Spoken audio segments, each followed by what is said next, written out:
All right, welcome back. तो शुरू करते हैं end S 7 statement of cash flows का रिवीजन, क्विक रिवीजन, और साथ में इसके होंगे एलडीआर क्वेश्चंस। चलिए सबसे पहले रिवीजन पर नजर मारते हैं।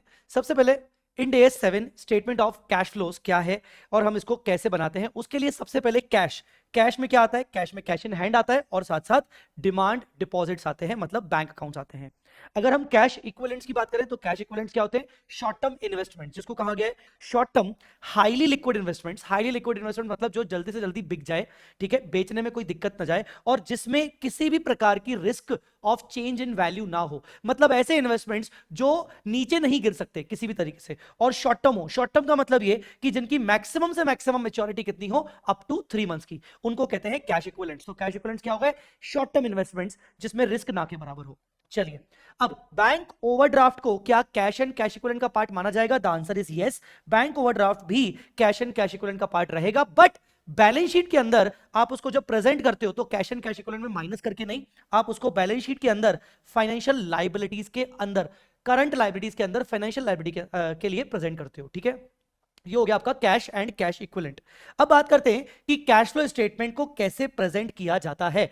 कैश फ्लो स्टेटमेंट में आप सब जानते हो 3 एक्टिविटीज होती है। Cash flow from operating activity, जिसको हम बोलेंगे CFOA, cash flow from investing activity CFIA, और cash flow from financing activity CFFA। Cash flow from operating, investing, financing activity. हमें क्या करना होता है, साल भर में जो भी कैश ट्रांजेक्शंस हुए, आउटफ्लो इनफ्लोज, उसको 3 कैटेगरीज में हमें डिवाइड करना होता है। कुछ आइटम्स आपके ऑपरेटिंग एक्टिविटी में आते हैं, कुछ इन्वेस्टिंग एक्टिविटी में, कुछ फाइनेंसिंग एक्टिविटी में, और इन तीनों का जो नेट ऑफ होता है वो होता है आपका net cash flow during the year, जिसमें आप ओपनिंग ऐड कर देते हो कैश का और आपका क्लोजिंग कैश बैलेंस मैच हो जाता है। इस तरीके से आपको कैश फ्लो स्टेटमेंट बनाना होता है। जब आप ऑपरेटिंग एक्टिविटी की बात करते हो तो ऑपरेटिंग एक्टिविटी में क्या आता है, ऐसी कोई भी आइटम्स जो इन्वेस्टिंग और फाइनेंसिंग एक्टिविटी में नहीं आ सकते, ऐसे सारे आइटम्स ऑपरेटिंग में आएंगे। और साथ ही साथ ऑपरेटिंग एक्टिविटी में सारे के सारे मेन रेवेन्यू जनरेटिंग एक्टिविटीज के जो भी इनकम्स और एक्सपेंसेस होंगे वो सब आते हैं। रेवेन्यू जनरेटिंग एक्टिविटीज से रिलेटेड जो भी कैश एंड कैश इक्विवेलेंट्स होते हैं, सारे के सारे कैश आइटम्स आते हैं ऑपरेटिंग एक्टिविटीज में। एग्जांपल के तौर पर अगर बात करें, अगर आप सेल ऑफ गुड्स कर रहे हो, रेंडरिंग ऑफ सर्विस कर रहे हो, तो जो उसमें भी आपको जो कैश आया, रॉयल्टीज से जो आपको कैश आया, फीस कमीशन अदर रेवेन्यू से कैश आया, आपने पेमेंट किए supplier of goods and services को, इंप्लॉइज को आपने पेमेंट किए, ठीक है, इंश्योरेंस एंटिटीज को आपने कोई प्रीमियम्स पे किया, क्लेम्स वगैरह आपको मिला, एन्युटीज मिला, नॉर्मल इंश्योरेंस आप करवा रहे हो बिजनेस से रिलेटेड, ये सब। इवन इनकम टैक्सेस भी आपके ऑपरेटिंग एक्टिविटी में आते हैं, अनटिल एंड अनलेस स्पेसिफिकली वो किसी इन्वेस्टिंग नेचर के आइटम के ऊपर टैक्सेबल है। ठीक है, उसके अलावा जितने भी कैश रिसीट्स, पेमेंट्स, जो भी कॉन्ट्रैक्ट्स हैं हेल्ड फॉर ट्रेडिंग और पर्पस और डीलिंग और ट्रेडिंग पर्पस, जो भी कॉन्ट्रैक्ट ट्रेडिंग पर्पस है वो सब आपके ऑपरेटिंग एक्टिविटी में आते हैं। Cash flow from operating activity को 2 तरीके से बनाया जा सकता है, एक होता है डायरेक्ट मेथड, एक होता है इनडायरेक्ट मेथड। ठीक है, एक होता है डायरेक्ट मेथड, एक होता है इनडायरेक्ट मेथड। डायरेक्ट मेथड में आप क्या करते हो, डायरेक्टली आप कैश के आइटम्स पिक करते हो, जैसा मैंने क्लास में समझाया कि बेसिकली कैश का आइटम मतलब चोर, चोर को पिक करो। जो भी शहर में चोर है, मर्डर है, उनको पिक करो, वो है कैश के आइटम। जो सही लोग हैं वो नॉन कैश के आइटम है, उनको पिक ही मत करो। तो डायरेक्ट मेथड बोलता है कि जो जो कैश के आइटम्स है ऑपरेटिंग एक्टिविटी के रिलेटेड, उनको पिक करो और ऑपरेटिंग एक्टिविटी में डाल दो। दूसरा होता है इनडायरेक्ट मेथड, जो मोस्टली यही यूज किया जाता है और एग्जाम में क्वेश्चन भी मोस्टली इसी में आएगा। इनडायरेक्ट मेथड में क्या होता है, आप स्टार्ट करते हो cash flow from operating activity banana profit loss before tax से, मतलब प्रॉफिट बिफोर टैक्स से, पीबीटी से स्टार्ट करते हो। अगर आपके पास क्वेश्चन में पीबीटी नहीं दिया तो पीएटी से स्टार्ट कर सकते हो। कहां से, प्रॉफिट आफ्टर टैक्स से शुरू करके फिर आपको ऐड करना पड़ेगा टैक्स का प्रोविजन। यहां जब हम टैक्स के प्रोविजन की बात करते हैं तो इंड एस 12 के हिसाब से यहां टैक्स एक्सपेंस आता है, जिसमें करंट टैक्स और डेफर टैक्स दोनों का इंपैक्ट आएगा, ये चीज ध्यान रखिएगा। तो बेसिकली होता यह है कि आपका स्टार्टिंग पॉइंट पीबीटी है, पर अगर पीबीटी किसी कारण से नहीं दिया है, पीएटी दिया हुआ है, तो आप उसमें ऐड बैक करोगे टैक्स एक्सपेंस, मतलब जिसमें करंट टैक्सेस और डिफर टैक्सेस का इंपैक्ट आएगा। अब आपने profit and loss before tax से स्टार्ट कर लिया, अब आपको उसमें कुछ चेंजेस करने पड़ेंगे, कुछ इंपैक्ट डालना पड़ेगा। कौन कौन सी चीजों का इंपैक्ट डालना पड़ता है, सबसे पहले आपको उसमें नॉन कैश आइटम्स हटाने पड़ते हैं। नॉन कैश एक्सपेंसेस है तो आपको ऐड बैक करना है, नॉन कैश इनकम्स है तो आपको लेस करना पड़ता है, जैसे कि depreciation, unrealised foreign exchange gains and losses, इन सबका इंपैक्ट आपको हटाना पड़ता है। ठीक है, इसके अलावा ऐसे आइटम्स जो हैं तो कैश में पर वो आपने अपने P&L में डाल दिए, बट एक्चुअली में कैश फ्लो स्टेटमेंट में वो आपकी इन्वेस्टिंग एक्टिविटी या फाइनेंसिंग एक्टिविटी में जाना चाहिए। जैसे आपको डिविडेंड की इनकम आई, आपने उसको P&L में डाल दिया, आपके पीबीटी में बढ़ गया, पर आपको जो डिविडेंड की इनकम आई वो तो आपकी इन्वेस्टिंग एक्टिविटी है, तो इस वजह से डिविडेंड की इनकम जो आपकी इन्वेस्टिंग एक्टिविटी की है वो आपको ऑपरेटिंग एक्टिविटी से माइनस करना पड़ेगा और इन्वेस्टिंग एक्टिविटी में जाके ऐड करना होगा। जैसे इंटरेस्ट ऑन बोरोइंग्स आपने पे किया है और वो आपने अपने पीबीटी में डाल दिया, मतलब प्रॉफिट एंड लॉस में डाल दिया, पीबीटी से माइनस हो गया। अब आप क्या करोगे, ऑपरेटिंग एक्टिविटी में आप उसको ऐड बैक करोगे और फाइनेंसिंग एक्टिविटी में जाके आप उसको माइनस करोगे। तो ऐसे आइटम्स जो किसी न किसी दूसरी एक्टिविटी से रिलेट करते हैं, फिलहाल आप उनको पीबीटी की कैलकुलेशन में ले चुके हो, पर अब यहां से आप उसको हटाओगे ऑपरेटिंग एक्टिविटी में और उसको इन्वेस्टिंग या फाइनेंसिंग एक्टिविटी में ले जाओगे। तो एक हो गया नॉन कैश आइटम्स का एडजस्टमेंट, एक हो गया वो आइटम्स जो इन्वेस्टिंग या फाइनेंसिंग से रिलेटेड है, भले वो कैश आइटम्स है, और तीसरा एडजस्टमेंट हो गया working capital changes. Working capital changes को changes in operating assets and liabilities भी कहा जाता है। ऑपरेटिंग असेट्स, किसी किसी क्वेश्चन में आप देखोगे इंस्टीट्यूट ने वर्ड यूज किया है ऑपरेटिंग असेट्स एंड लायबिलिटीज। तो working capital changes, inventories, trade receivables, trade payables, even though यहां पर आपको यह भी ध्यान रखना है कि अगर क्वेश्चन के अंदर सिंपली लिखा है other non current asset, other non current liability, other financial asset, other financial liability, उसको भी आप वर्किंग कैपिटल चेंजेस में लोगे, जैसा मैंने आपको क्लासेस में समझाया हुआ है। अगर ये चीज आपको नहीं पता थी तो वापस से मैं बोल देता हूं कि वर्किंग कैपिटल चेंजेस करते वक्त आपको non current assets, non current liabilities भी वर्किंग कैपिटल एडजस्टमेंट में लेना पड़ेगा। अगर क्वेश्चन में और कुछ नहीं दिया है उनके एडजस्टमेंट के बारे में तो आप उनको इन्वेस्टिंग फाइनेंसिंग में नहीं लोगे, इवन दो वो नॉन करंट है, ध्यान रखिएगा। तो इनडायरेक्ट मेथड किस तरीके से बनता है, सबसे पहले आपने स्टार्ट किया नेट प्रॉफिट बिफोर टैक्स से। याद रखिए मैं फिर से बोल रहा हूं, अगर नेट प्रॉफिट बिफोर टैक्स नहीं है, प्रॉफिट आफ्टर टैक्स है, तो उसमें टैक्स एक्सपेंस प्लस करना पड़ेगा। इवन अगर प्रॉफिट आफ्टर टैक्स भी नहीं है, प्रॉफिट बिफोर टैक्स भी नहीं है, तो आप रिजर्व्स एंड सरप्लस का क्लोजिंग माइनस ओपनिंग बैलेंस करोगे, तो आपको रिटेन्ड अर्निंग से शुरू करना पड़ेगा। रिटेन्ड अर्निंग में आपको एड बैक करना पड़ेगा डिविडेंड, अगर जो आपने ड्यूरिंग द ईयर पे किया या फिर प्रोवाइड फॉर किया है, प्लस आपने अगर कोई भी बैलेंस ट्रांसफर किया है जर्नल रिजर्व में, तो ये सब एड बैक करने पड़ेंगे, तब जाके आपका प्रॉफिट आफ्टर टैक्स आएगा। फिर आप टैक्स एक्सपेंस को ऐड करोगे, तब जाके आपका पीबीटी आएगा। आई होप आपको ये चीजें क्लियर हुई होंगी, ठीक है। फिर आप एडजस्टमेंट करते हो नॉन कैश आइटम्स के, जैसे अभी मैंने बोला, और ऐसे आइटम्स जो इन्वेस्टिंग या फाइनेंसिंग से रिलेटेड है, जिसमें मेजर मोटा मोटी कौन से आइटम्स आते हैं, डेप्रिसिएशन, अमोर्टाइजेशन क्योंकि नॉन कैश है, bad debts, provision for bad debts क्योंकि नॉन कैश है, foreign exchange gains and losses, आप इंडिया 21 में foreign exchange gains and losses हो तो उसको भी आपको एड लेस करना है क्योंकि नॉन कैश है, इंपेयरमेंट लॉस, इंडिया 36 का इंपेयरमेंट लॉस नॉन कैश है, फाइनेंस कॉस्ट, हाँ फाइनेंस कॉस्ट बेसिकली आपका फाइनेंसिंग एक्टिविटी से रिलेटेड है, तो इसीलिए आप यहां पर माइनस करोगे। यहां ये पॉसिबिलिटी हो सकती है कि फाइनेंस कॉस्ट अक्रूड कुछ और हुई है और एक्चुअल में पे कुछ और हुई है, तो जो अक्रूड हुई है वो P&L में गई होगी, तो इसलिए आप यहां पर एड बैक करोगे, और पे अगर कुछ और हुई होगी तो वो आप नीचे फाइनेंसिंग एक्टिविटी में जाके माइनस करोगे, ठीक है। फाइनेंसिंग ये हो गया। इंटरेस्ट इनकम, डिविडेंड इनकम क्योंकि ये इन्वेस्टिंग एक्टिविटी से रिलेटेड है, तो आप यहां से उसको हटा रहे हो, आपके P&L में आ चुकी है पर यहां से हटा रहे हो। Gains losses on sale of any asset, आपने कोई एसेट बेचा है वो आपकी इन्वेस्टिंग एक्टिविटी है, तो आप गेन लॉसेस यहां से हटा रहे हो। शेयर बेस्ड पेमेंट एक्सपेंस बहुत इंपॉर्टेंट है, शेयर बेस्ड पेमेंट एक्सपेंस ध्यान रखिएगा। शेयर बेस्ड पेमेंट एक्सपेंस जो है आप उस एक्सपेंस को भी यहां पर ऐड बैक कर रहे हो क्योंकि वो आपका फाइनेंसिंग एक्टिविटी से रिलेटेड है, ध्यान रखिएगा ये पॉइंट। और इसके अलावा losses gains on remeasurement of financial instruments, आपने जो भी फाइनेंशियल इंस्ट्रूमेंट्स को रीमेजर किया है इंडेस 32, इंडेस 109 में, आपने उनका जो भी रीमेजरमेंट करके गेन्स और लॉसेस P&L में बुक किए हैं तो वो भी आपको हटाने पड़ेंगे क्योंकि वो अनरियलाइज है, वो नॉन कैश है, ठीक है। ये आ जाता है आपका cash flow from before working capital changes, मतलब before changes in operating assets. अब आप ऑपरेटिंग असेट के चेंजेस करोगे, ऑपरेटिंग असेट के चेंजेस में जो भी ओपनिंग क्लोजिंग के डिफरेंसेस आते हैं आप उनको लेने पड़ते हो, ये आपको मैंने शॉर्ट में बताया रखा है, फिर से बोल देता हूं। अगर असेट की बात करें, जैसे करंट असेट्स अगर बढ़ रही है तो आपको लेस करना पड़ेगा, करंट असेट्स अगर गिर रही है तो आपको ऐड करना पड़ेगा, और करंट लायबिलिटी में इसका वाइजा वर्सा होगा। तो ये हो जाता है आपका चेंजेस इन ऑपरेटिंग असेट्स। फिर लास्ट में आप टैक्सेस पेड को माइनस करते हो। आपने यहां पर पीएटी से अगर शुरू किया था तो पहले आपने टैक्स एक्सपेंस को ऐड किया था क्योंकि वो आपकी करंट टैक्स लायबिलिटी थी और क्योंकि वो नॉन कैश था। अब आप एक्चुअल में जो टैक्स पे कर रहे हो वो आप यहां से माइनस करते हो, ठीक है। आई मेरी बात समझ में? अगर मान लो टैक्स को डायरेक्टली टैक्स अगर पेड डायरेक्टली नहीं दिया हुआ तो आपको टैक्स का अकाउंट बनाना पड़ेगा जिसमें आपका ओपनिंग बैलेंस आ गया, आपने P&L में कितना टैक्स बुक किया है और आपका क्लोजिंग बैलेंस कितना है, तो यहां से आपको टैक्स पेड मिल जाता है। टैक्स, बैंक से आपने जो पे किया है वो मिल जाता है। तो ये आपका अकाउंट लगा के आप यहां से कर सकते हो, ठीक है। ये हो गया आपका ऑपरेटिंग एक्टिविटी। इन्वेस्टिंग एक्टिविटी में सारे के सारे ट्रांजेक्शंस जो भी आपके लॉन्ग टर्म असेट्स या इन्वेस्टमेंट से रिलेट करते हैं वो सारे के सारे कैश आइटम्स इन्वेस्टिंग एक्टिविटी में आते हैं। जैसे आप पीपी परचेज सेल कर रहे हो, intangible assets long term asset purchase sale कर रहे हो, ठीक है। उसके बाद आपने डेट इंस्ट्रूमेंट्स, इक्विटी इंस्ट्रूमेंट्स में इन्वेस्टमेंट्स किया है, खरीदना बेचना किया है, आपने किसी पार्टी को लोन्स दिए हैं, वहां से आपको रीपेमेंट्स आए हैं। आप अगर कोई डेरिवेटिव कॉन्ट्रैक्ट्स में ट्रेडिंग कर रहे हो, एक्सेप्ट अगर वो जनरल ट्रेडिंग पर्पस है तो अलग बात है, वो ऑपरेटिंग में जाएगा। अगर आपकी लॉन्ग टर्म ट्रेडिंग है, लॉन्ग टर्म इन्वेस्टमेंट है, तो वो आपका इन्वेस्टिंग एक्टिविटी में आएगा। फाइनेंसिंग एक्टिविटी की बात करें तो फाइनेंसिंग एक्टिविटी में सारे के सारे transactions relating to the capital structure, buyback issue, ठीक है ना, राइट इशू, बोरोइंग से रिलेटेड सारे ट्रांजेक्शंस और उनसे रिलेटेड उनके डिविडेंड्स और इंटरेस्ट के पेमेंट्स आते हैं। जैसे issue of shares, repayment of shares, owners को आपने पैसा वापस किया, डिबेंचर्स, लोन्स, पेमेंट्स वगैरह ये सब आते हैं। डिविडेंड्स और इंटरेस्ट पेमेंट्स भी आप अगर पे कर रहे हो, डिविडेंड्स अगर पे कर रहे हो तो फाइनेंसिंग एक्टिविटी में आते हैं। आई होप आपको इतना समझ में आ गया होगा। अब कैश फ्लो स्टेटमेंट बनाते वक्त कुछ स्पेशल आइटम्स भी होते हैं जिनको आपको ध्यान रखना है। सबसे पहले बोला गया है कि अगर मान लो कोई एक ट्रांजेक्शन है जो इन्वेस्टिंग एक्टिविटी से रिलेटेड है और दूसरा ट्रांजेक्शन आउटफ्लो का है जो इन्वेस्टिंग एक्टिविटी से रिलेटेड है, मतलब एक इनफ्लो है और एक आउटफ्लो है, दोनों इन्वेस्टिंग एक्टिविटी से रिलेटेड है, तो क्या मैं दोनों को नेट ऑफ करके दिखाऊंगा? नहीं, नेट ऑफ करके नहीं दिखाऊंगा, हमेशा मैं उनको ग्रॉस बेसिस पे रिपोर्ट करूंगा। मतलब जो इनफ्लो आया है उसको अलग से दिखाओ, जो आउटफ्लो आया है उसको अलग से दिखाओ।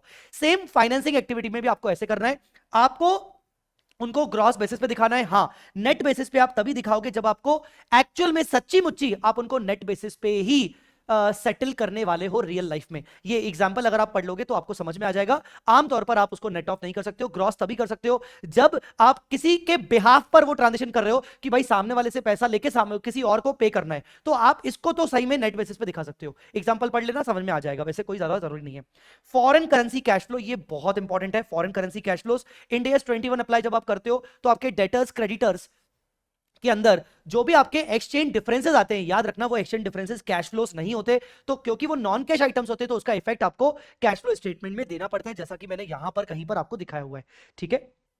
हां, इसमें एक और चीज आपको याद रखना है, if exchange gains losses are related to the cash और कैश इक्विवेलेंट। अब होता क्या है कि अगर मान लो आपके पास कैश इक्विवेलेंट डॉलर के फॉर्म में रखा है, मतलब आपके पास जो कैश है वो फॉरेन करेंसी में रखा है, ओपनिंग कैश का बैलेंस और क्लोजिंग। सर ये कैसे हो सकता है? मान लो आपका बैंक अकाउंट आप मेंटेन करते हो किसी फॉरेन बैंक में, तो उसमें ओपनिंग कैश रखा है, उसमें क्लोजिंग कैश रखा है। अब क्योंकि वो फॉरेन करेंसी में है तो उसके ऊपर भी आप इंड AS 21 लगा के क्लोजिंग एक्सचेंज रेट लगाओगे तो वहां पर भी आपको एक्सचेंज गेन और लॉस आएगा। याद रखना उस एक्सचेंज गेन लॉस को आपको दिखाना पड़ेगा कैश फ्लो स्टेटमेंट में फाइनल रिकंसिलेशन के वक्त। मैं आपको इसका क्वेश्चन करवाऊंगा, मैंने LDR के अंदर डाल के रखा है, ये ध्यान दीजिएगा। कैश एंड कैश इक्विवेलेंट में जो भी एक्सचेंज डिफरेंसेस आते हैं उनको फाइनल रिकंसिलेशन के टाइम पर अच्छे से दिखाना पड़ता है, ठीक है। बाकी अगर बात करें तो जो भी एक्सचेंज डिफरेंसेस होते हैं वो आपके नॉन कैश आइटम होते हैं, तो उनको अकॉर्डिंगली आपको हटाना है। चलिए, इसके अलावा अगर बात करें इंटरेस्ट पेड, अगर आपने इंटरेस्ट पे किया है और आप एक फाइनेंसिंग कंपनी हो, मतलब बैंक हो, तो ये आपकी ऑपरेटिंग एक्टिविटी है। पर वहीं पर आप एक नॉन फाइनेंसिंग कंपनी हो तो आपके लिए वो फाइनेंसिंग एक्टिविटी है। आपने इंटरेस्ट एंड डिविडेंड रिसीव किया है और आप एक नॉन फाइनेंसिंग कंपनी हो तो इन्वेस्टिंग एक्टिविटी है, पर अगर आप एक बैंक हो तो वो आपके लिए जनरल ऑपरेटिंग एक्टिविटी है। अगर आप डिविडेंड पे कर रहे हो तो ये तो भाई दोनों केसेस में फाइनेंसिंग एक्टिविटी होगा, क्योंकि डिविडेंड आप हमेशा अपने शेयर होल्डर्स को पे करते हो, चाहे आप कोई भी कंपनी हो, हमेशा आपकी फाइनेंसिंग एक्टिविटी होगा। टैक्सेस और इनकम की बात हो चुकी है, जनरली वो ऑपरेटिंग एक्टिविटी में जाता है। हाँ, अगर स्पेसिफिक कोई टैक्स चार्ज हो रहा है लॉन्ग टर्म कैपिटल गेन के ऊपर तो वो आपका इन्वेस्टिंग एक्टिविटी में जा सकता है, क्योंकि वो long term capital asset investing के नेचर की होगी। अगर आपका बिजनेस में धंधा ऐसा है कि आप पहले प्रॉपर्टी खरीदते हो, ठीक है ना, उसको रेंट पे चलाते हो और देन उसको सब्सिक्वेंटली आप सेल कर देते हो, आपका काम ही ऐसा है, प्रॉपर्टी खरीदा, रेंट पे चलाया, सब्सिक्वेंटली सेल कर दिया, तो ऐसे केस में ये सारे ट्रांजैक्शंस आपके ऑपरेटिंग एक्टिविटीज में आते हैं, आप उसको इन्वेस्टिंग एक्टिविटी में नहीं ले आओगे, ठीक है ना। चलिए, उसके अलावा इन्वेस्टमेंट इन सब्सिडरीज, एसोसिएट्स, ज्वाइंट वेंचर्स, यहां पर जो भी आप इन्वेस्टमेंट कर रहे हो सब्सिडरी में, एसोसिएट में, ज्वाइंट वेंचर में, ये आपका कैश आउटफ्लो होता है अंडर इन्वेस्टिंग एक्टिविटी का, ठीक है ना। आपने जो भी इन्वेस्टमेंट खरीदा है सब्सिडरी में, एसोसिएट में, ज्वाइंट वेंचर में, तो ये आपका इन्वेस्टिंग एक्टिविटी का आउटफ्लो होता है। अब अगर आगे चल के आप अपनी इन्वेस्टमेंट इन सब्सिडरी, एसोसिएट, ज्वाइंट वेंचर बेच रहे हो, मोर ओवर हम सब्सिडरी की बात कर रहे हैं, एसोसिएट, ज्वाइंट वेंचर की बात नहीं कर रहे हैं, इसको कट कर दो। अगर आप सब्सिडरी सेल कर रहे हो विदाउट लॉस ऑफ कंट्रोल, अगर सेल कर रहे हो तो वो आपका cash outflow under financing activity में होगा। ध्यान रहे, फाइनेंसिंग एक्टिविटी में होगा विदाउट लॉस ऑफ कंट्रोल। अगर आपने अपनी सब्सिडरी को बेचा है तो बेचकर जो आपने पैसे अरेंज किए हैं ठीक है ना, बेचकर आपने जो पैसे अरेंज किए, कैश आउटफ्लो नहीं, cash inflow, sorry cash inflow, वो आपका फाइनेंसिंग एक्टिविटी माना जाएगा। पर वहीं जब आप अपनी सब्सिडी को बेच रहे हो विथ लॉस ऑफ कंट्रोल, मतलब आप कंट्रोल भी खो रहे हो, तो ये बेसिकली आपका जो कैश है ये कैश इनफ्लो है अंडर द इन्वेस्टिंग एक्टिविटी, ये आपकी इन्वेस्टिंग एक्टिविटी मानी जाएगी। तो अगर लॉस ऑफ कंट्रोल नहीं हो रहा है तो financing activity, loss of control हो रहा है तो इन्वेस्टिंग एक्टिविटी, इन दोनों सेल को माना जाएगा।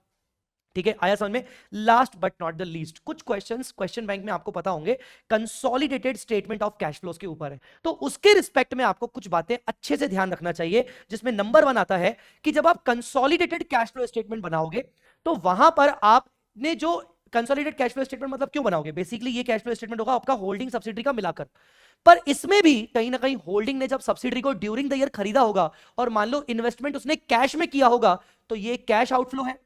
मान लीजिए मैंने सब्सिडी को खरीदने के लिए 500 करोड़ का कैश दिया, तो मेरे इंडिविजुअल कैश फ्लो स्टेटमेंट में तो पूरा का पूरा ये कैश आउटफ्लो हो गया, इन्वेस्टमेंट इन सब्सिडी मेरा कैश आउटफ्लो हो गया, इन्वेस्टिंग एक्टिविटी। पर क्या ये कंसोलिडेटेड कैश फ्लो स्टेटमेंट में भी आएगा? हाँ, पर कैसे आएगा? मैंने अगर मान लो 500 करोड़ का इन्वेस्टमेंट किया है तो ये आउटफ्लो हो गया, और इन्वेस्टमेंट करने से सब्सिडरी कंपनी के सारे नेट असेट्स मेरे हो गए, तो उसके नेट असेट्स में जो कैश एंड कैश इक्विवेलेंट मुझे मिला वो मेरा इनफ्लो माना जाएगा। तो 500 करोड़ का अगर मैंने कैश आउटफ्लो पे किया है for investment in subsidiary during the year, और उसके बदले मुझे सब्सिडरी के कुछ कैश एंड कैश इक्विवेलेंट्स आए हैं, तो मैं उसको नेट ऑफ कर दूंगा और मैं नेट इन्वेस्टमेंट कॉस्ट को cash flow from investing activity में दिखाऊंगा। ठीक है, तो अगर मैंने 500 करोड़ का इन्वेस्टमेंट किया है, उसके बदले सब्सिडरी का मुझे cash and cash equivalent 20 crore का मिला है, तो नेट 480 करोड़ मेरा कैश आउटफ्लो होगा under the investing activity in consolidated cash flow statement. अगर आप एसोसिएट कंपनी में इन्वेस्टमेंट कर रहे हो, किसमें? एसोसिएट कंपनी में इन्वेस्टमेंट कर रहे हो, तो वो तो पूरा इन्वेस्टिंग एक्टिविटी में जाएगा ही जाएगा। अब एसोसिएट कंपनी में जब आप इन्वेस्टमेंट करते हो तो आपको इंड AS 28 लगाना होता है, और एसोसिएट कंपनी जो भी प्रॉफिट कमाती है उसके प्रॉफिट में आपको अपना शेयर ऑफ प्रॉफिट बुक करना होता है, और आप एंट्री करते हो investment account debit to P&L, करते हो कि नहीं? ये एक नॉन कैश ट्रांजैक्शन हो गया, क्योंकि आपने अपने बुक्स ऑफ अकाउंट्स में आपने एंट्री की है, investment account debit to P&L। याद है आपको? आप इन्वेस्टमेंट इन एसोसिएट को इक्विटी मेथड में जब करते हो तो उसके प्रॉफिट का शेयर अपने पास बुक करते हो, और ये नॉन कैश आइटम है, बेसिकली आपने प्रॉफिट बुक कर लिया अपने P&L में डाल दिया, क्योंकि ये नॉन कैश है, तो आपको इसको हटाना होता है, डिडक्ट करना होता है cash flow from operating activity में। याद रहे, आपने इसको ऑलरेडी P&L में ले गए हो, आप उसको डिडक्ट करते हो cash flow from operating activity में। अब चाहे आप कंसोलिडेटेड कैश फ्लो स्टेटमेंट बना रहे हो, चाहे आप इंडिविजुअल कैश फ्लो स्टेटमेंट बना रहे हो, ये आपको ध्यान रखना है। नेक्स्ट, उसके बाद आपको ध्यान रखना है dividend received from associate company. अगर एसोसिएट कंपनी से आपको कोई डिविडेंड रिसीव होता है, आप इक्विटी मेथड में तो उसमें से इन्वेस्टमेंट की वैल्यू लेस करते हो, पर आप cash flow from investing activity में आप उसको ऐड बैक करोगे। ठीक है, इसके अलावा गुडविल का इंपेयरमेंट, अगर आपने जो सब्सिडी निकाली है, सब्सिडी के ऊपर जो आपने गुडविल बुक किया है, अगर आप गुडविल को इंपेयरमेंट कर रहे हो तो आपका वो नॉन कैश आइटम है, आपने अपने P&L में डाल दिया होगा, तो आप उसको अल्टीमेटली ऐड बैक करोगे cash flow from operating activity में, क्योंकि आपने P&L में लेस कर दिया था। Cash flow from operating activity आपका PBT से शुरू होता है। Last but not the least, changes in operating assets and liabilities, मतलब working capital changes. Consolidated financial statements के अंदर जब आप वर्किंग कैपिटल चेंजेस करते हो, मतलब ओपनिंग डेटर्स क्लोजिंग डेटर्स का difference, opening creditors closing creditors का डिफरेंस, तो याद रहे यहां पर सब्सिडरी होल्डिंग को मिलाकर करना पड़ेगा। तो कैसे करते हो? हम अज्यूम करते हैं कि मान लीजिए ये आपका ओपनिंग है और ये आपका क्लोजिंग है। ओपनिंग में इन्वेस्टमेंट नहीं हुआ था, नो इन्वेस्टमेंट, तो यहां पर आपको डेटर्स दिख रहे हैं सिर्फ होल्डिंग कंपनी के 500 के, और मान लो इन्वेस्टमेंट्स यहां पर कहीं हुए थे सपोज 80%, और इससे हमने सब्सिडरी के नेट असेट्स एक्वायर किए, जिससे उसके डेटर्स हमें मिले लेटेस्ट से 200 करोड़ के नेट असेट्स मिले, और जो क्लोजिंग बैलेंसेस दिए हुए हैं, मान लो वो आपको कंबाइंड बैलेंसेस दिए हुए हैं, कंबाइंड बैलेंस ऑफ डेटर्स दिया हुआ है, मतलब ये आपको दिया हुआ है as per consolidated balance sheet, और ये आपको दिया हुआ है लेटेस्ट से 620। तो अब आप इसको कैसे मैनेज करोगे? तो अब आप क्या करोगे? Opening debtor individual holding company का, इसमें ऐड कर दो सब्सिडरी का इंडिविजुअल, कुल मिला के हो गया 700।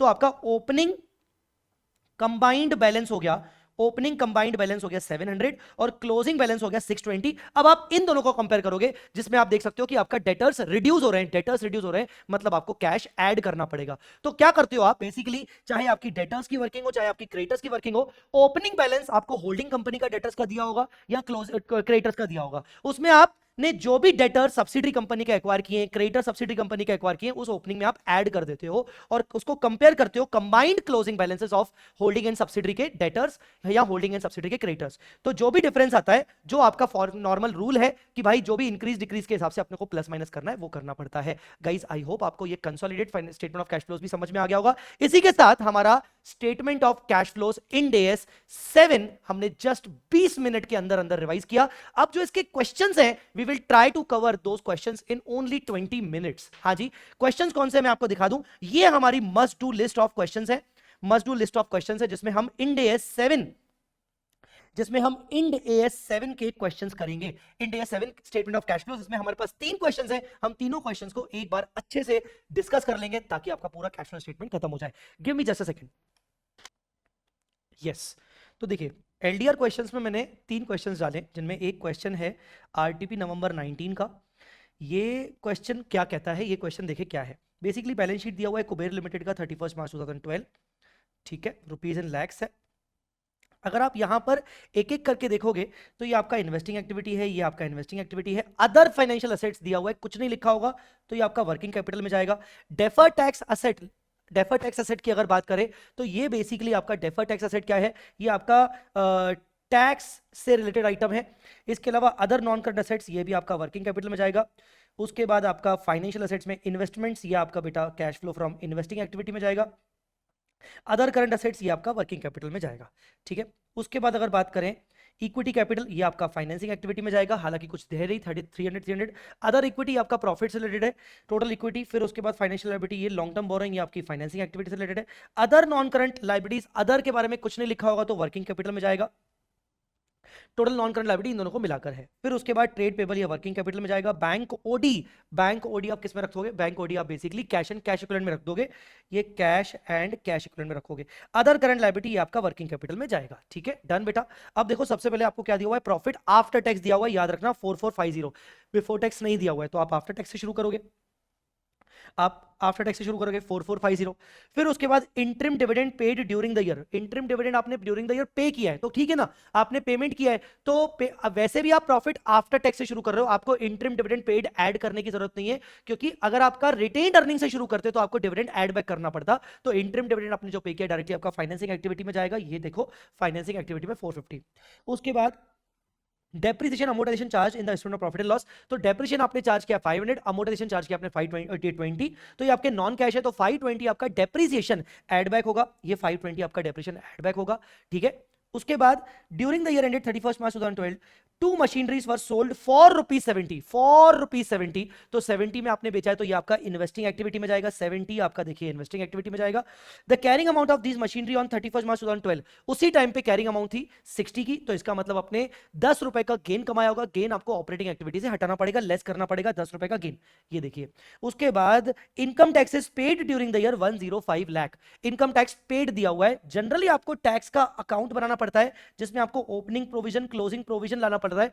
अब आपको यहां बैलेंस शीट में कहीं पर भी अगर आप देखोगे तो टैक्स का कोई ओपनिंग क्लोजिंग दिया ही नहीं है। अगर टैक्स का कोई ओपनिंग क्लोजिंग नहीं दिया हुआ है तो जो टैक्स पेड आपने किया है वो यहां आएगा 105, तो पीएनएल में भी आपने प्रोविजन 105 ही बनाया होगा, इसीलिए आप पहले सबसे पहले 105 यहां पर ऐड बैक करोगे टैक्स को, और नीचे सबसे लास्ट में इनकम टैक्स पेड को 105 को वापस वही ले लोगे। क्यों? क्योंकि इस क्वेश्चन में ओपनिंग क्लोजिंग कुछ भी दिया नहीं हुआ है। उसके बाद other non current assets liabilities are related to the operation, देखो क्या बोल रहा है, जो भी अदर नेचर की चाहे करंट और नॉन करंट हो वो सब ऑपरेशन से रिलेटेड है, तो इसीलिए हम उनको वर्किंग कैपिटल में लेंगे। बस इतना सा पॉइंट था और कुछ नहीं था। तो अब अपन शुरू से करते हैं। सबसे पहले प्रॉपर्टी प्लांट एंड इक्विपमेंट की बात करें तो ओपनिंग क्लोजिंग दिया हुआ है, तो अगर आप इसका अकाउंट बनाओगे पीपीई का तो ओपनिंग आपका 12,500, क्लोजिंग आपका 13,000, और आपने ड्यूरिंग द ईयर डेप्रीसिएशन किया 500 का। ड्यूरिंग द ईयर जो आपने एसेट बेची है वो आपकी 60 की कैरिंग अमाउंट की एसेट थी, तो वो भी आपकी गई। तो यहां पर आपके प्रॉपर्टी प्लांट एंड इक्विपमेंट में क्या चेंजेस आते हैं, वो चेंजेस आते हैं 1060। आपने 1060 की प्रॉपर्टी प्लांट एंड इक्विपमेंट खरीदा है, ये देखिए 1060 आपने एक्वायर किया है। उसके बाद अगर आप इंटेंजिबल एसेट्स की बात करोगे तो इंटेंजिबल्स में भी यही आएगा, आपका ओपनिंग क्लोजिंग दिया हुआ है, ओपनिंग आपका 30 है, क्लोजिंग आपका 50 है, और ड्यूरिंग द ईयर आपने अमोर्टाइजेशन किया है 20 का, ये नीचे आपका 20 का था, तो इससे आपको वो आ जाएगा, परचेज आ जाएगा, परचेज आपने किया है 40 का, ये देखिए 40 का नीचे परचेज आपको यहां दिया हुआ है, ठीक है। उसके बाद अगर बात करें अदर फाइनेंशियल एसेट्स, ये आपके वर्किंग कैपिटल में आ जाएंगे, मतलब 170 से 145 हो गया, असेट कम हो रही है मतलब ऐड करेंगे, देखे देखे देखे देखे देखे, ये देखिए 170 से 145 असेट कम हो रही है, ऐड करेंगे, तो ये वर्किंग कैपिटल में चला गया।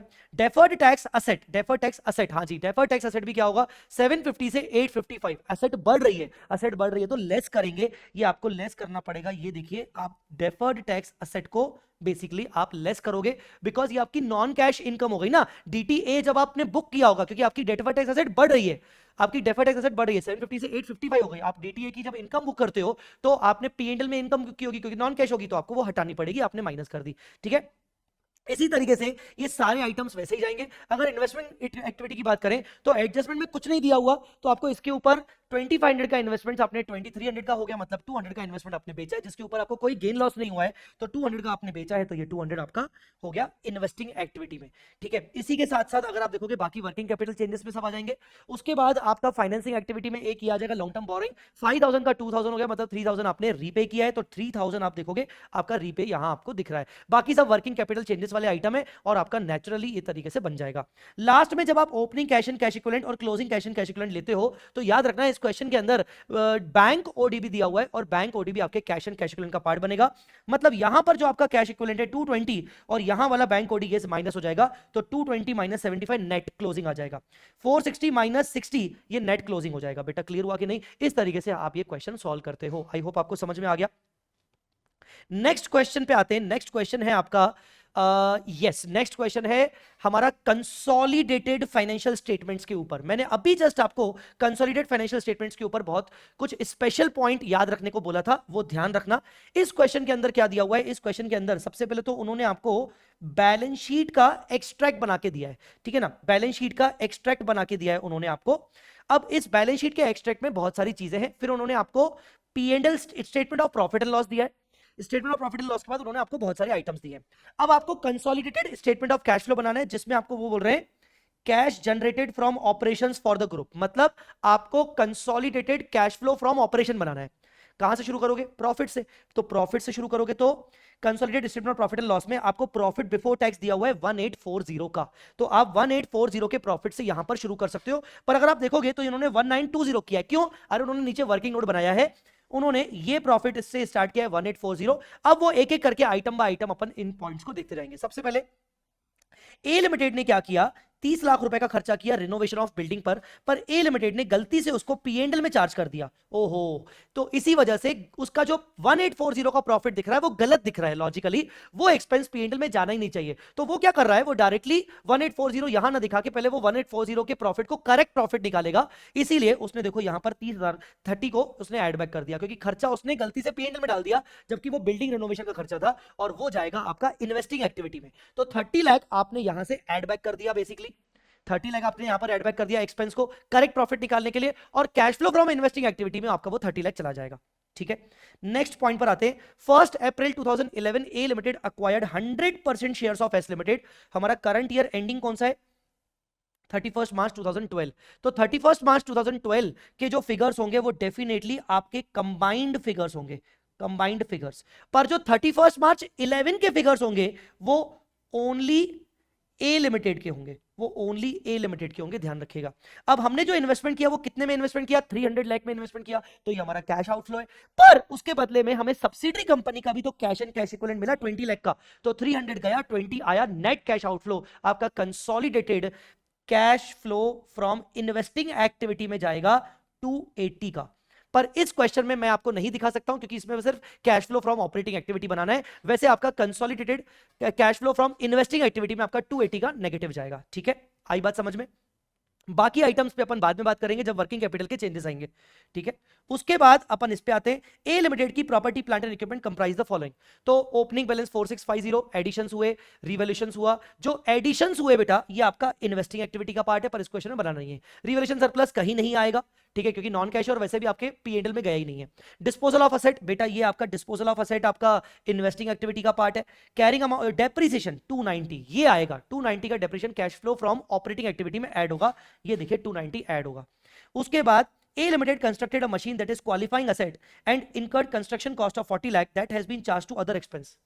ए लिमिटेड ने एक और गलती कर दी, कंस्ट्रक्शन एक्सपेंस को गलती से पीएनएल में डाल दिया, तो पीएनएल का प्रॉफिट गड़बड़ हो गया। अभी पहले प्रॉफिट को ठीक करना पड़ेगा, इसलिए वो प्रॉफिट को ठीक करने के लिए 40 को ऐड कर रहा है, और ये 40 भी आपका कहीं ना कहीं इन्वेस्टिंग एक्टिविटी से रिलेटेड है, वहां जाएगा। Of the interest cost of 110 lakhs charge to PNL, PNL में आपने इंटरेस्ट कॉस्ट चार्ज किया है, वैसे तो वो फाइनेंसिंग एक्टिविटी का होता है, उसमें से 10 लाख रुपए लॉजिकली आपका कैपिटलाइज होना चाहिए था, ऐसा वो बोल रहा है। तो इसका मतलब पीएनएल में सिर्फ 100 दिखना चाहिए था, गलती से आपने 10 और माइनस कर दिया। तो सबसे पहले तो आप प्रॉफिट को ठीक करोगे 10 को, तो अब आपका ठीक हो गया प्रॉफिट 1920, और ये 1920 का आप प्रॉफिट यहां पर दिखा रहे हो। आउट ऑफ 110 आपने 10 को तो ठीक कर दिया, बाकी बचा 100 का इंटरेस्ट जो आपने सचमुच में पीएनएल में डाला है, डालना भी चाहिए, पर ये तो फाइनेंसिंग एक्टिविटी का है, तो इस 100 को हटा दो। ये देखो जी, आप 100 को हटाओगे इंटरेस्ट एक्सपेंस को, 10 आप वैसे ही हटा चुके हो करेक्शन के दौरान, और 100 आप यहां हटा रहे हो, ठीक है। उसके बाद अगर देखें प्रॉपर्टी प्लांट एंड इक्विपमेंट को आपने बेचा है 630 में, ये आपका इन्वेस्टिंग एक्टिविटी है, जिसकी कैरिंग अमाउंट कितनी थी, जिसकी कैरिंग अमाउंट कितनी थी, देखो disposal on sale of asset 490, और आपने बेचा कितने में 630 में, तो 630 माइनस 490 आपका गेन हुआ 140 का, तो 140 के गेन को ऐड बैक कर दो, ठीक है। उसके बाद ये आपका पॉइंट हो गया, gain on disposal is adjusted against the operating expense. आगे बढ़ते हैं, A limited purchase 30% interest in an associate company, आपने एसोसिएट कंपनी में इन्वेस्टमेंट परचेज किया है, उस इन्वेस्टमेंट को आप इन्वेस्टिंग एक्टिविटी में ले जाओगे। आगे चल के एसोसिएट कंपनी ने 400 लाख का प्रॉफिट कमाया, वो तो 400 लाख के प्रॉफिट में 30% आपका शेयर होगा ना, तो 400 का 30% 120 आपने वो अपने पीएनएल में बुक कर लिया होगा, कंसोलिडेटेड पीएनएल बुक कर लिया होगा, वो तो नॉन कैश है, तो वो हटाना पड़ेगा 120 को हटाना पड़ेगा 120, ये देखिए एसोसिएट का हमने हटा दिया। फिर उसके बाद आपने पे किया, और एसोसिएट कंपनी ने आपको डिविडेंड पे किया 100 लाख रुपीस का, वो आपके इन्वेस्टिंग एक्टिविटी में जाएगा, वो आपने वैसे भी अपने पीएनएल में बुक नहीं किया होगा, आप तो डायरेक्ट प्रॉफिट बुक करते हो ना, प्रॉफिट डायरेक्टली आपने पीएनएल बुक कर लिया, डिविडेंड आपका इन्वेस्टिंग एक्टिविटी में जाएगा। इंपेयरमेंट टेस्ट आपने कंडक्ट किया, जिसमें आपका गुडविल और इंटेंजिबल एसेट्स का इंपेयरमेंट हुआ, इन दो अमाउंट का, तो इन दो अमाउंट को आप ऐड बैक कर दो, 265 और 900, देखो जी 265 और 900 आपने ऐड बैक कर दिए, ठीक है। आई मेरी बात समझ में? इसके अलावा और क्या है, अब बस और बाकी का एडजस्टमेंट क्या आएगा, अब एडजस्टमेंट आएगा आपका वर्किंग कैपिटल चेंजेस का, जो मैंने आपको सिखाया था। वर्किंग कैपिटल में मैंने आपको सिखाया था कि आपको सबसे पहले होल्डिंग कंपनी का डेटर्स का इंडिविजुअल बैलेंस ले लो, तो होल्डिंग कंपनी का डेटर्स का इंडिविजुअल बैलेंस मतलब आपका 1800, उसमें आप ऐड कर दो जो आपने सब्सिडी का डेटर एक्वायर किया है, तो सब्सिडी का जो आपने डेटर एक्वायर किया है वो आपने 30 एक्वायर किया है, तो 1800 प्लस 30, और लेस कर दो कंबाइंड क्लोजिंग बैलेंस जो कि आपका 1250 माइनस 1250, तो ये आता है 580 का डिफरेंस, और आपके डेटर्स गिर रहे हैं, मतलब ऐड करेंगे 580 से ये देखिए ऐड करेंगे। आया समझ में कि नहीं? ट्रेड रिसीवेबल के अलावा इसी तरीके से इन्वेंट्री होगा और ट्रेड पेबल होगा, तो आप उसका एडजस्टमेंट भी आप इन्वेंट्री और ट्रेड पेबल में कर दोगे, तो इससे आपका cash flow from operating activity आ जाएगा। इस क्वेश्चन में इन्वेस्टिंग और फाइनेंसिंग एक्टिविटी नहीं बनानी थी, हालांकि कुछ क्वेश्चंस मैंने कुछ पॉइंट्स आपको इन्वेस्टिंग फाइनेंसिंग के दे दिए थे, तो ये एक बहुत ही बेहतरीन क्वेश्चन है जो आपको आई होप समझ में आ गया होगा। Last but not the least, last question but not the least, last question क्या है जी, एक सेकेंड, लास्ट क्वेश्चन क्या है जी, लास्ट क्वेश्चन वही है जो मैं आपके साथ डिस्कस कर रहा था फॉरेन एक्सचेंज के केस में, कि अगर मान लो आपके पास फॉरेन करेंसी में कैश बैलेंस पड़ा हुआ है किसी फॉरेन बैंक में, तो उसका ओपनिंग और क्लोजिंग आप जब ट्रांसलेट करोगे फंक्शनल करेंसी में, तो उसमें भी एक्सचेंज डिफरेंस अराइज होगा और फाइनल रिकंसिलेशन में उसकी वैल्यू लगेगी। तो देखिए आपके पास ओपनिंग बैंक बैलेंस रखा हुआ है $7,000, तो आपने उसको ओपनिंग पे कन्वर्ट किया 7,000 इंटू 70, तो आपने 7,000 को 70 पे कन्वर्ट किया, ये होगा 490। फिर आपने ड्यूरिंग द ईयर आपने एक्वायर किए कुछ कंप्यूटर्स $280 में, तो 7,000 में से $280 गए, 7,000 में से $280 गए, और $280 में जो आपने एक्वाजिशन किया वो उस दिन की डेट थी 30 नवंबर, और वो आपने 71 रुपीज के हिसाब से पेमेंट किया आपने same day pay, which was paid on the same date. तो 280 मल्टीप्लाई बाय 71, 280 मल्टीप्लाई बाय 71 आपका 19,880 का रुपी फॉर्म में कैश कहीं ना कहीं चला गया, और डॉलर फॉर्म में आपका 280 चला गया, तो आपके पास रिमेनिंग कैश बचा 6720, ठीक है। There is no other transaction, और कोई ट्रांजेक्शन नहीं है, तो इसका मतलब आपका जो क्लोजिंग बैलेंस आया है वो 6720 का है, और क्लोजिंग बैलेंस 6720 को आप मल्टीप्लाई करोगे वापस से क्लोजिंग रेट पर, मतलब 71.5 पर, 71.5 पर करोगे, तो 6720 71.5 ये आना चाहिए 48480, पर जब आपका ओपनिंग बैलेंस 490 था, उसमें से 19,880 के हिसाब से आपका रुपी टर्म्स में कैश आना चाहिए, तो लॉजिकली बुक वैल्यू ये जो आपकी बची, ये जो आई, ये आई आपकी बुक वैल्यू ऑफ कैश, और जबकि ये आई आपकी रीमेजर्ड वैल्यू, रीमेजर्ड वैल्यू इतनी आई। तो इससे आपका क्या जनरेट हुआ? इससे आपका जनरेट हुआ एक्सचेंज गेन। आपका कैश बुक वैल्यू इतना था, पर आपका रीमेजर्ड हुआ तो आपका एक्सचेंज गेन आया। एक्सचेंज गेन आपने कहां डाला होगा? एक्सचेंज गेन आपने अपने पीएनएल में डाला होगा। तो पीएनएल में डाला होगा मतलब वो पीबीटी का पार्ट बन गया होगा, पीबीटी का पार्ट बन गया होगा। तो अब आप cash flow from operating activity जब बनाओगे तो उस पीबीटी में ये 10,360 आया होगा। तो देखिए, जब आप cash flow from operating activity बना रहे हो तो आपके नेट प्रॉफिट में 10,360 आ रहा है, क्योंकि वो बोल रहा है कि there are no other transactions reported during the year. तो और कोई ट्रांजैक्शन नहीं हुआ, तो इसका मतलब आपके प्रॉफिट में सिर्फ वही प्रॉफिट दिख रहा होगा 10,360। अब मुझे बताओ, आपका जो ये प्रॉफिट दिख रहा है ये तो आपका नॉन कैश है, इसीलिए आप ये एक्सचेंज गेन यहां से हटा दोगे, एलिमिनेट कर दोगे। तो ultimately cash flow from operating activity हो गया आपका जीरो।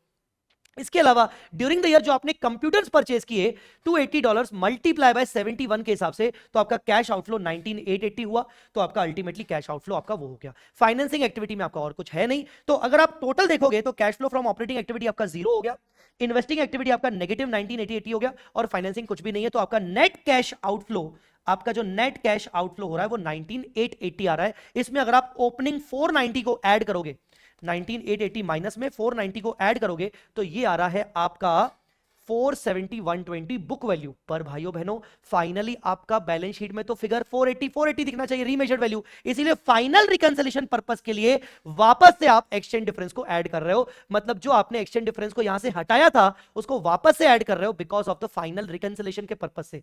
अगर आप इसको नहीं करते तो आपका बैलेंस क्या आता? आपका बैलेंस आता बेसिकली 470,120, पर एक्चुअल बैलेंस शीट में आपका रीमेजर्ड वैल्यू है 480। इस वजह से आप दिखाओगे कि भाई वो तो ठीक है, एक्चुअली रीमेजर करने के बाद 480 हो गया, तो वो 10,360 का बैलेंस आपको रिकंसिलिएशन में डालना पड़ेगा।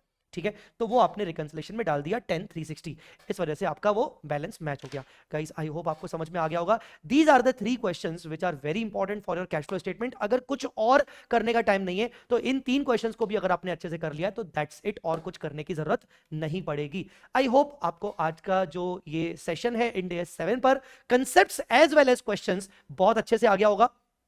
मिलते हैं अगले हमारे वीडियो में, अगले रिवीजन वीडियो में। आपको कौन सा रिवीजन वीडियो प्रायोरिटी पे चाहिए मुझे जरूर बताइएगा, हम वो भी लेके आ जाएंगे। Thanks a lot guys. बाकी सारे जो PDF फाइल्स और ये सब है ये आपको डिस्क्रिप्शन में मिल जाएंगी। Thanks a lot, bye bye, take care, जय माता दी। वीडियो पसंद आया हो तो प्लीज लाइक जरूर करिएगा।